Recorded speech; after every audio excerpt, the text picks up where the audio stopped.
Hello अस्सलाम वालेकुम। आप देख रहे हैं नया दौर। मैं हूं तंजीला मजहर, आपको खुशामदीद कहते हैं। आई होप कि आप सारे बिल्कुल ठीक ठाक हैं। और हैकर्स हैकर्स की गेम जो अभी इस वक्त पाकिस्तान में चल रही है, उस पे बहुत सारे लोग कहते हैं पॉपकॉर्न लेके बैठ जाए और देखें कि आप आपके मुल्क का तमाशा लोग क्या बना रहे हैं। एनीवेज, उज़मा कारदार साहिबा हमारे साथ मौजूद है, सीनियर सियासतदान हैं।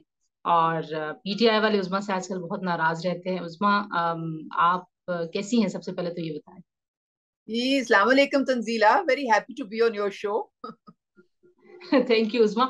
उस्मा, हम पीटीआई के अंदर लड़ाइयों की खबरें सुन रहे हैं और आई नो कि you are very well informed कि इस वक्त पीटीआई छोड़ने के बावजूद भी यू नो कि पीटीआई के अंदर क्या चल रहा है। तो आप जो हैं वो क्या कहती हैं, वाकई को लड़ाई से चल रही है? तंजीला, बड़ा अच्छा आपने सवाल पूछा है। आपको पता है कि मैं तो खुद एक बहुत बड़ी साजिश की नजर हो गई थी इस पार्टी में, क्योंकि इमरान खान बिलीव करते हैं डिवाइड एंड रूल में। और उनको सही पता होता है कि कितने धड़े हैं, और वो कॉन्फ्लिक्ट रेजोल्यूशन की तरफ बढ़ने की बजाय जानबूझ के वो उनको लड़ने देते हैं। और कहते हैं ठीक है, बल्कि अच्छा है, ये आपस में लड़ते रहेंगे तो मैं ज्यादा मजबूत रहूंगा। तो आपने देखा कि इनकी तंजीमी तौर पे तो ये बिल्कुल फारिग हैं। ये ग्रास रूट लेवल पे इनकी कोई तंजीमी सलाहियत आपको नजर नहीं आएगी, क्योंकि इन्होंने वो थर्ड और फोर्थ टीयर्स जो हैं वो कभी डेवलप करने की कोशिश ही नहीं की है। अ, इनके पास, खान साहब के पास एक ही चीज होती है कि देखो, जब ये इलेक्शन होगा तो मैं आपको टिकट दूंगा। अब इस वक्त कम से कम नहीं तो 300 ऐसी खवातीन हैं जो कि ख्वाब देख रही हैं कि हमने एमपीए बनना है आगे जाके। और तकरीबन 200 ऐसी खवातीन हैं जो ये जिनको ख्वाब दिखाया जा रहा है कि आपको हम एमएनए की सीट देंगे। तो ये सारी कहानी है जिसकी वजह से लोग जो हैं वो इस वक्त पीटीआई के साथ चल रहे हैं। वरना नजरियाती जो कारकुन है वो तो नापैद हो चुका है, नजरिया जो है वो अल्लाह को प्यारा हो चुका है। क्योंकि हम जैसे जो नजरियाती कारकुन थे जिन्होंने अपना खून पसीना पार्टी को दिया था, उनकी तो कोई इन्होंने धेले की कदर नहीं की। उल्टा बल्कि उनको दीवार के साथ लगाया और उनको इतनी शदीद उनको प्रोसिक्यूशन की और इतना जुल्म उनके साथ किया कि मेरे ख्याल में सारी आहिस्ता आहिस्ता जो है वो छोड़ के चले गए। अब जो लेकिन भी उस्मा, वहां पे मौजूद है वो अपने एजेंडे पे है। वो अपने वेस्टेड इंटरेस्ट की वजह से खान साहब के साथ इस वक्त जुड़ा हुआ है। और इसीलिए आपको ये दरारें नजर आ रही है। दरारें तो शुरू से थी, लेकिन अब ज्यादा हम्म, वाजे हो जाएंगी क्योंकि जब टिकटों की लेकिन बंदर लेकिन बांट अगर हम होगी। लेकिन अगर हम अपर टीयर की बात करें तो कुछ ऐसी खबरें भी हैं। आपने देखी होगी स्टोरी के प्रेसिडेंट साहब से भी इमरान खान साहब बड़े नाराज हैं। तो इसमें कितनी आपको लगता है कि क्या कहानी है असल में? वो आज प्रेसिडेंट साहब से बल्कि मेरी मुलाकात भी एक इवेंट पे, तो उन्होंने उस तकरीर में भी एक बात की ऐसी। उन्होंने कहा कि पॉलिसीज कंटिन्यू रहनी चाहिए, फिर साथ उन्होंने कहा कि हुकूमत बेशक बदलती रहे लेकिन पॉलिसीज कंटिन्यू रहनी चाहिए। तो मैंने कहा ये तो कोई पीटीआई वाला इनका जुमला सुनने का दोबारा इनके पीछे पड़ जाएंगे लोग। बट एनीवेज, आपको क्या लगता है, क्या लड़ाई चल रही है? आपको मैं एक सीक्रेट बात बताऊं। जी जब जी। भी हमारी 2018 से पहले मीटिंग्स होती थी खान साहब के साथ, तो पता है वो आरिफ अलवी के मतलब क्या कहते थे? वो कहते थे कि ये वो सरू का बूटा है जो ना साया देता है ना फल देता है। अब ये खान ओह, साहब के अल्फाज हैं, और मेरे पास सबूत भी है इस चीज का, मैं ऐसे ही नहीं बोल रही हूँ। तो ये ओपिनियन है खान साहब की आरिफ अलवी के मुतालिक कि ये उनको जो सदर इसलिए बनाया गया था क्योंकि वो एक पपेट थे। खान साहब कहें तो लेफ्ट और खान साहब कहें तो राइट।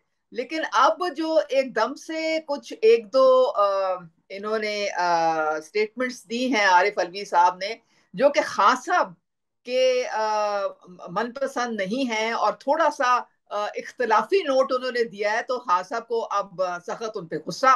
ये तो मेरा पपेट था, तो ये इसने कैसे जुर्रत की कि मेरे खिलाफ या मेरे जो मेरी स्ट्रेटजी है उसके जरा भी इंच इधर से उधर होए।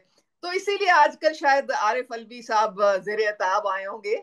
वरना आपने देखा है कि किस तरीके से पंजाब में इन्होंने गंद डाला था जब ये उमर सीमा गवर्नर था, और जब आरिफ अलवी ने कहा मैं इससे नहीं ओथ लूंगा, मैं उससे नहीं लूंगा, मैं फलाना नहीं करूंगा। यानी कि जितना ये लोग कॉन्स्टिट्यूशनली गंद डाल सकते थे इन्होंने डाला, जितना खींच सकते थे उतना इन्होंने खींचा। हम्म।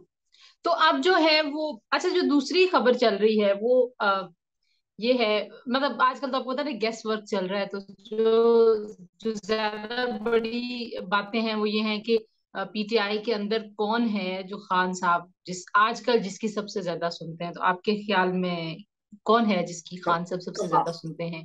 शीरीन मज़ारी साहिबा की सुनते हैं, फवाद की सुनते हैं, और एंटी एस्टैब्लिशमेंट वाला नैरेटिव कौन को देता है? कमाल है तंजीला, आप कैसी बात कर रही हैं? आपको नहीं पता कि इस वक्त कौन सबसे ज्यादा इंपॉर्टेंट है पीटीआई में? आपने तो उनका नाम ही नहीं लिया। मैं मेरे ख्याल में मैं आपको उनका नाम ले देती हूँ। सबसे जो इस वक्त इम्पोर्टेंट शख्सियत पीटीआई में है वो है बुशरा बीबी। सारा जो बयानिया वो तो गैर चल रहा सियासी है, हैं।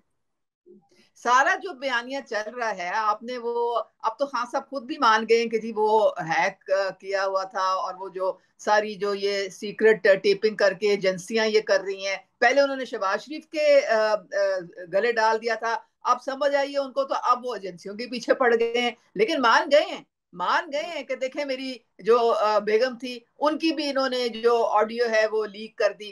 तो उसमें क्या था ऑडियो में? अरसलान बेटा, आपको मैं याद दिलाऊं कि ये जो बयानिया है कि अगर कोई करप्शन की हमारी बात करे तो आगे से जवाब ही नहीं देना, बस गद्दारी के साथ लिंक कर दो उसको।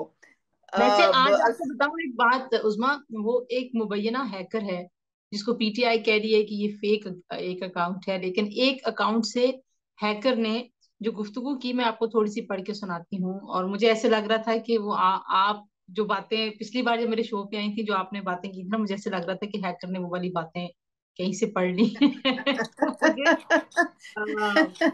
अब अच्छा क्या जी। करें, देखिए आखिर हैकर को, जो, अच्छा ये तो आखिर अब को ये नहीं सच तो पता, बाहर आ ही जाता है। ये अच्छा ये मुबैना हैकर है। और इसको पीटीआई फेक कह रही है। मैं मुबैना का लफ्ज इस्तेमाल करी हूँ, मेरे पीछे पड़ जाएंगे ये लोग। तो हैकर जो दावे कर रहा था वो 24 न्यूज ने चलाए हैं, और 24 न्यूज के पीछे भी पीटीआई पड़ी हुई है और कह रही है कि आपने एक फेक अकाउंट का। और मुझे नहीं पता कि वो जो बाकी हैकर था जिसने मरियम की ऑडियो लीक की थी और जिसने शहबाज शरीफ की कॉन्वर्सेशन, अब वो फेक नहीं है, वो ओरिजिनल है और ये वाला फेक है। बहरहाल ये तो एक अलग बहस है। सो ये हैकर कहते हैं, दो चार आपको बातें बताती हूँ। ये कहते जी कि परवेज इलाही की शादी करवाई तो ये हमारे कब्जे में आ जाएगा, बुशरा बीबी, हैकर का दावा। फिर ये कि बुशरा ने इमरान को कहा कि अवाम मजहब को लेकर बहुत जल्द जज्बाती हो जाते हैं, ये भी हैकर कहते हैं। फिर हैकर कहते हैं जी कि आप भी खातम रिजवी की तरह अवाम के दीनी जज्बात को कैश करें। और दूसरा ये कि इमरान खान जो है वो इमरान को 26 लोगों को डी सीट और इलेक्शन करवाने की यकीन दहानी करवाई गई, ये भी हैकर ने दावा किया है। लेकिन अब बुशरा की तो तीन बातें हैं, ये परवेज इलाही की शादी वाला मामला भी, ये भी आपके नजर से गुजरा ही होगा, जाहिर है आप पंजाब की तो खैर आप बहुत ही ज्यादा बातें जानती हैं। सो पंजाब में आजकल आपको पता है ये भी खिचड़ी पकी हुई है। तो ये अब क्या, मतलब आपको लगता है कि ये हैकर फेक है, ये हैकर एग्जिस्ट करता है या नहीं करता, ये बातें फेक हैं और ये एग्जिस्ट नहीं करती? देखिए, हैकर फेक हो या असली हो, मौकल तो असली है ना।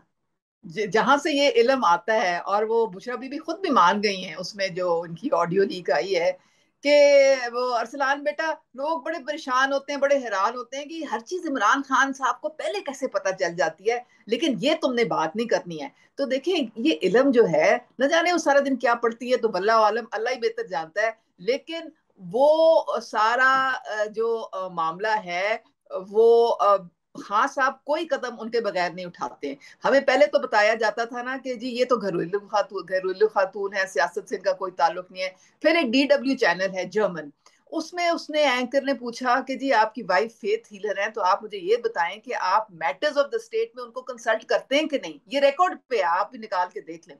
तो आगे से जनाब इमरान खान साहब ने जवाब दिया कि मेरी जो बेगम है वो दुनिया की सबसे अक्लमंद खातून है, और कोई फूल ही होगा जो अपनी बीवी को कंसल्ट ना करे। मैं तो जो भी रियासत का काम या मामला होता है, मैं हर मामले में कंसल्ट करता हूँ बुशरा बीबी को, बल्कि जो कॉम्प्लिकेटेड मैटर्स होते हैं उनमें सबसे ज्यादा कंसल्ट करता हूँ। और अगर ये ना होती तो मैं आज प्राइम मिनिस्टर ना होता। तो मामला तो क्लियर है। फिर इसका मतलब है नहीं कि तो, जो भी अच्छा ये, इमरान अच्छा खान डिसीजन उनको लेते उनको ये हैं। बिलीव करना तो बनता है ना उजमा, क्योंकि जाहिर है बुशरा साहिबा ने उन्हें कहा था कि आप प्राइम मिनिस्टर बनेंगे, जो शादी से पहले की बात मैंने सुनी थी। क्या ये फैक्ट है कि उन्होंने कहा था कि आप बनेंगे प्राइम मिनिस्टर? पेशगोई की थी देखें, उन्होंने? ये उन्होंने ये भी कहा था कि जिस दिन बुजदार जाएगा तो उस दिन आप भी फारिग हो जाएंगे। तो मेरे ख्याल में कोई इलम इलम नजूम तो है उनके पास, कोई ना कोई गिद्दड़ सिंगी तो है। अब चाहे उनका मोकल बताता है या वो खुद कोई इधर उधर से उनका इलम है जो जिसको वो हो इस्तेमाल सकता करते हैं, लेकिन मैं एक के साथ पैगाम आप। साथ हो सकता है कि उनका पॉलिटिकल एक्यूमेन बहुत अच्छा हो, मतलब she can be very intelligent. I not met her, तो आपकी तो मुलाकात हुई है, why can't we think of के वो बहुत इंटेलिजेंट खातून होंगी। अरे भाई, हम तो 3 साल हमने पहले सुना था ये घरेलू खातून है, सियासत से कोई ताल्लुक नहीं है, अल्लाह लोग हैं, सारा दिन कमरे में बैठी रहती हैं, बस अल्लाह लोग ही हैं, अल्लाह अल्लाह करती हैं और उनको किसी दुनियावी चीज से कोई गर्ज ही नहीं है। हमें तो खुद खान साहब ने पट्टी पढ़ाई थी, सारा दिन हम यही बैठ के तो तोते की तरह हम रटते थे और तोते की तरह बैठ के तो हम हर चैनल पे यही बात करते थे। फिर all of a sudden Khan साहब ने खुद ही बता दिया कि नहीं नहीं नहीं भाई नहीं, मेरा तो सारा जो मामला है वो चलता ही इनकी वजह से है। एक मैं आपके तवज्जुह से ना जरा पीटीआई वालों को ये पैगाम देना चाहती हूँ कि जो लोग पीटीआई को वोट देने का सोच रहे हैं तो वो ये सोच लें कि वो अगली चेयरमैन जो है पीटीआई की वो बुशरा बीबी हैं। तो एक्चुअली वो वोट जो है वो मानिकास को और गुजर्स को और गोगीस को दिया जा रहा है। तो जरा ध्यान से सोच समझ के दें, क्योंकि अब उन्हीं की ये जारेदारी है, हम उन्हीं के पाकिस्तान जो है वो जब पीटीआई जो है वो उन्हीं के रहमो करम पे है। उनको कोई पसंद होगा तो पीटीआई में वो रह सकता है, अगर माँ बदौलत को बादशाह सलामत को कोई नहीं पसंद है तो वो उसकी छुट्टी, चाहे वो अच्छा अच्छा, शाह ये तो महमूद बताएं हो चाहे वो कोई कि और हो। अच्छा, तो ये फवाद और शीरीन का वैसे लोग नाम देते हैं, आप ये कह रही हैं कि नहीं देखिए वो शीरें और देखें ये जो बाकी लोग हैं ये अपने मफाद की वजह से जुड़े हुए हैं इस साथ। इनको अभी तक वो वजारतें नहीं भूल रही हैं, अपनी वजारतों का गम इतना ज्यादा है इनको कि उनको समझ नहीं आ रही कि कब हम वापस आए और कब हमारा टेका दोबारा बने और कब हम अपनी वजारतें दोबारा। तो मुझे ये बताए ना इमरान खान ने इंसानियत। पिछले दिनों में ये भी कहा कि मुझे कुछ लोग क्रॉस करें, पार्टी में कुछ लोग मुझे जो है वो क्रॉस करके इधर उधर मिलते फिर रहे हैं, तो वो कौन से लोग हैं जो खान साहब को क्रॉस करके एस्टेब्लिशमेंट से मुलाकातें करते हैं? अब देख लें, ये तो बुशरा बीबी उनको सही बता सकती हैं, इल्म नजूम तो वही रखती हैं और पढ़ती पढ़ाती तो वही हैं। खान साहब को चाहिए फौरन उनसे जरा चेक कर लें और जरा उन पे नजर रखें, काबू रखें। क्योंकि हम बेचारे किस गिनती से हमें क्या पता जी, हम तो बेचारे ग्रास रूट वर्कर हैं, नजरियाती कारकुन थे जिनकी छुट्टी करा दी गई है। अब जिनको अच्छा, खान तो साहब ने परवेज सर पे इलाही को सर पे भी आपको लगता है कि इसी इसी इल्म की वजह से और इस वजह से परवेज इलाही भी इतने ज्यादा खान साहब के साथ चले हैं? बिकॉज बहुत सारे लोगों को ये शॉकिंग था कि जरदारी साहब के साथ कमिटमेंट करके तो अचानक से वो मतलब होता ना, यू टर्न तो नहीं, उन्होंने तो ऐसे घुमन घेरी एक ली और उधर चले गए। तो यू थिंक के मुझे बहुत तंजीला, तुम यकीन करो मुझे इतना अफसोस इस बात का हुआ था, क्योंकि मैंने 3.5 साल मैं गवाह हूं कि इतनी पीटीआई और काफ लीग में इतनी आपस में इनके बैड ब्लड था, एक दूसरे को ये बुरा भला कहते थे, मिसट्रस्ट करते थे और एक दूसरे का नाम सुनने को रवादार नहीं थे। ये पीटीआई वाले कहते थे ये परवेज इलाही ने गुजरातियों से भर दिया है पंजाब असेंबली को, ये तो अपने ही काम करते हैं, हमारा तो ये कोई काम। और अब भी यही हुआ है, अब भी देखें ये गैर फितरी इत्तेहाद था। अब भी सारे यही कहते हैं कि नब्बे शारा में असलम इकबाल साहब बैठते हैं, वो सारी अब डिफेक्टो चीफ मिनिस्टर बन गए क्योंकि वो सीएम बिल्कुल अपनी एक गुजरात के हद तक महदूद रह गए।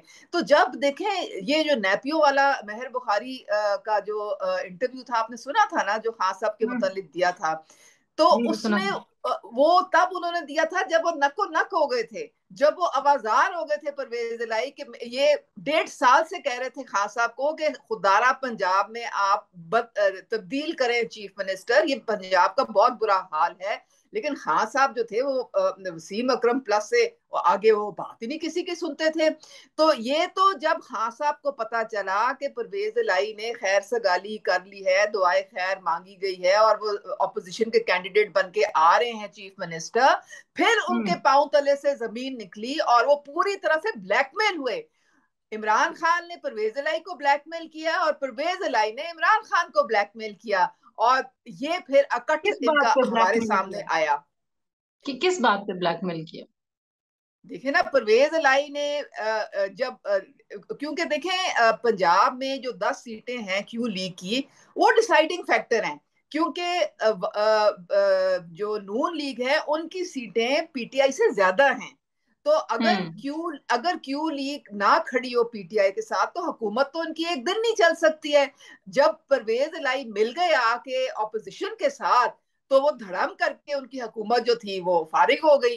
तो इसलिए इमरान खान ने कहा कि ओ हो, अब मैं क्या करूं, अब तो मुझे बचाने के लिए हर हालत में ब्लैकमेल होना पड़ेगा। तो जब वो यू टर्न लेके परवेज इलाही पहुंचे वहां पे, तो उन्होंने कहा देखें ये सीएम आपको मैं कदमों में रखता हूँ, सीएम शिप। तो ये तो तो सारा अब तमाशा, इतनी बेअसूली सियासत तो की है इन लोगों ने।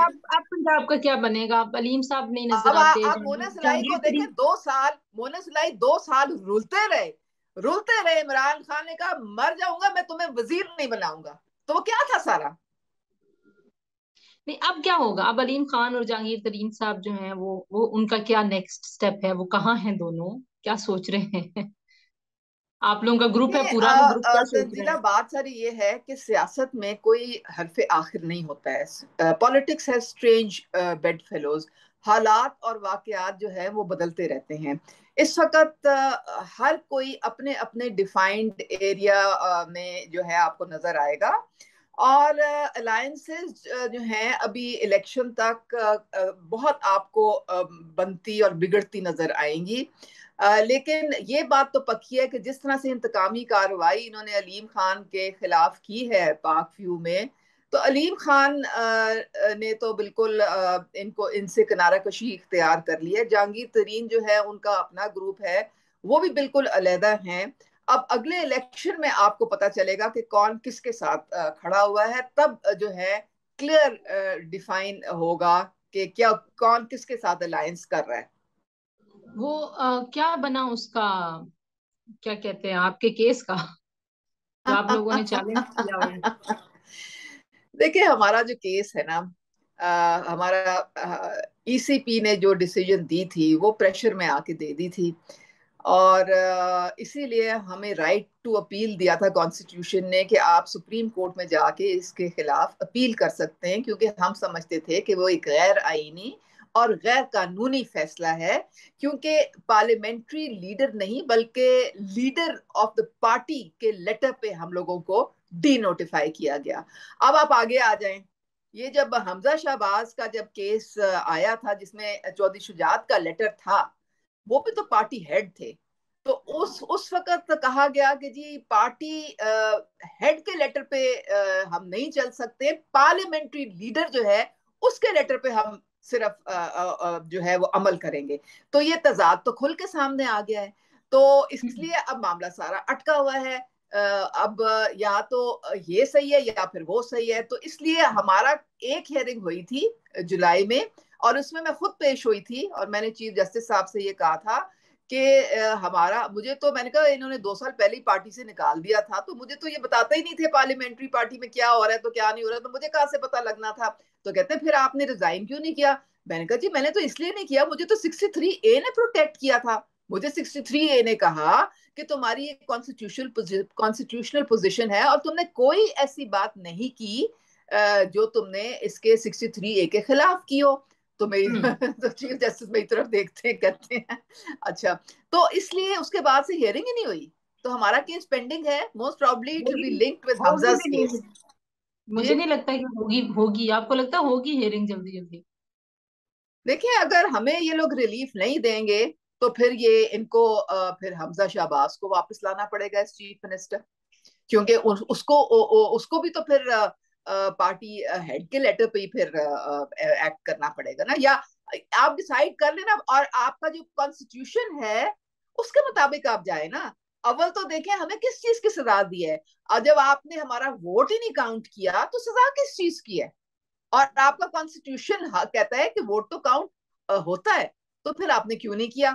तो ये बहुत सारे अभी सवालिया निशान हैं इस केस पे। अच्छा, मुझे आखिर में ये बताएं कि ये एक टर्म है लाडला, और जाहिर है ये बहुत ज्यादा इस्तेमाल होती है इमरान खान साहब के लिए। अभी जो अदालत से भी जिस तरह से उनको रिलीफ मिला है, कल भी आप देख रहे हैं कि तमाम वो लोग जो इमरान खान साहब के बयानिए से इख्तलाफ रखते हैं, वो बड़े अपसेट थे और वो अदालत से भी बड़े नाखुश नजर आए। तो आपको लगता है कि वाकई खान साहब जो है उनकी फैन फॉलोइंग ऐसी है एक पूरे इस एलीट कल्चर में कि खान साहब लाडले हैं अदालतों के भी और बाकी उसके भी? मतलब आप because you have been with him इतने साल आप पीटीआई के अंदर रही है, तो आपको लगता है ऐसा है? देखिए, लाडले थे, लाडले थे, लेकिन जो खान साहब ने अपने पाँव पे इतनी कुल्हाड़ियां मारी हैं कि अब कोई मेरे ख्याल में अदारा जो है उनको ज्यादा देर तक नहीं लाडला रख सकता है। आपने देखा किस तरह फौज के खिलाफ इन्होंने बयानिया एक बनाया, ट्रेंड्स चलाए, शोहदा तक को इन्होंने स्पेयर नहीं किया। फिर आप देखें कि अब बड़ा अफसोस होता है, मुझे बड़ा दुख होता है। मैं इस लीडर में बिलीव करती थी, आंखों पे मेरे मैं कहती हूँ पट्टी बंधी हुई थी कि अंधा मैं भी इत्मीनाद करती थी मैं अपने आप को, बल्कि मैं आई विल एडमिट कि I was a cult follower. मैंने कभी क्वेश्चन ही नहीं किया। मैंने कहा खान साहब जो हैं तो सवाल ही पैदा नहीं होता, जो पत्थर पे लकीर है वो बिल्कुल सही है, दिन है तो को रात है तो वो भी बिल्कुल सही है। तो अब आंखों से जब पट्टी उतरी है तो मुझे बड़ा अफसोस होता है कि अब यूनिवर्सिटीज में जा जाके आप यंग माइंड्स को पोल्यूट करें, इदारों के खिलाफ उकसाएं और कहें उनसे कि बताओ कौन है जिसने ये करवाया है, और आगे से जनाब वो ऊंचा ऊंचा वो स्लोगनेरिंग हो और चेयरिंग हो। ये क्या तमाशा लगाया हुआ खान साहब ने, ये तरीका है? फिर इलेक्शन कमीशन ने ही हमें डी नोटिफाई किया था ना, तब तो बड़ा खराज तहसीन पेश किया था। उसके बाद जब फॉरेन फंडिंग केस आया तो का घटिया है चीफ इलेक्शन कमिश्नर, वो नून लीग का घर का नौकर है। यानी कि तमाशा बनाया हुआ है। कैसे ये मिलाइन, कैसे ये डिग्रेड करते हैं अपने ही इदारों को। फिर उसके बाद आप ये देखें कि किस तरीके से ये जुडिशरी को ये बोलते हैं। अब खुद खुली के नहीं जुडिशरी इतवार को उनके लिए बेल के लिए। और ये जो इनको माफी नामा मिला है, अब इन्होंने इन्होंने कंडीशनल तो इन्होंने अनकंडीशनल अपॉलॉजी तो नहीं मांगी ना, लेकिन वो जाके एक ड्रामा करके तो वहां पे सेशन कोर्ट में जाके जहाँ जी मैं आया हूँ उनको बता देना कि मैं माफी मांगने आया था फलाना। तो देखें, ये बात सही नहीं होती है कि जब आपके पसंद का फैसला आए तो वाह वाह वाह वाह, और जब नहीं आए तो फिर ऐसी की तैसी फेर देनी है। जब देखें, हम जब खान साहब के साथ थे तो वो हमें कहते थे कि जब मैं इक्तदार में आऊंगा तो सबसे पहले मैं इदारे मजबूत करूंगा। तो ये क्या आप इदारे मजबूत कर रहे हैं? ऐसी की तैसी आप फेंक देते हैं, उनको टारगेट पर रखा हुआ है, उनको मलाइन करते हैं, उनको बुरा भला कहते हैं, ना सिर्फ खुद कहते हैं, औरों से करवाते हैं, यूथ से करवाते हैं। शर्म का मुकाम है मेरे तो ख्याल में। तो क्या हमारी यूथ जो है तो जो लीक्स वो आई है अभी, जब खान साहब ज़्यादा प्राइम मिनिस्टर थे उस जमाने की लीक्स हैं, उस पे आपका क्या रिस्पॉन्स था? जो आजम खान और इन सब की गुफ्तगू है, आपको लगता है कि वो भी आप लोगों के लिए सरप्राइजिंग थी या? देखें, मैं तो सच्ची बात है, मैं खान साहब के जो माइंड सेट है अब खुल के सामने आ रहा है कि एक होता है कि आप सियासी बयानियां बनाएं, एक होता है कि आप मुल्क के जो नेशनल इंटरेस्ट हैं उनको एट स्टेक कर दें। ये जो आपने साइफर की कहानी घड़ी और अपने मुंह से कह रहे हैं कि लेट्स प्ले विद इट, और चुपके चुपके ये करते हैं, और आगे से आजम खान कह रहे हैं मैं चुपके चुपके से मिनट्स लिख दूंगा, वो तो मेरे ही हाथ में है ना, तो वो कोई नहीं। और फिर बाद में भी जो बाकी शाह महमूद को और असद उमर को भी यही उन्होंने बैठ के तो ये तो this is a crime against the state. आप अपनी फॉरेन पॉलिसी को हिट कर रहे हैं बहुत बुरी तरह। आपने जो अमेरिका के खिलाफ जो, और फिर साथ ही देखे ना लोगों को एंटी अमेरिकन सेंटिमेंट से इन्होंने उकसा के तो फिर दोबारा सपोर्ट ली, क्योंकि आपको पता है हमारे मुल्क में एक अमेरिका के खिलाफ सेंटिमेंट तो चलता रहता है ना, आपको पता है शुरू में। और अंदर ही अंदर कहते हैं कि नहीं नहीं अमेरिका का नाम नहीं लेना है, ये नहीं करना है, और साथ ही $25,000 दे के एक लॉबिंग फर्म हायर की कि जी मेरा जरा थोड़ा सा इमेज ठीक हो जाए अमेरिका में। तो ये तो कॉल और फेल में बहुत तजाद है तंजीला।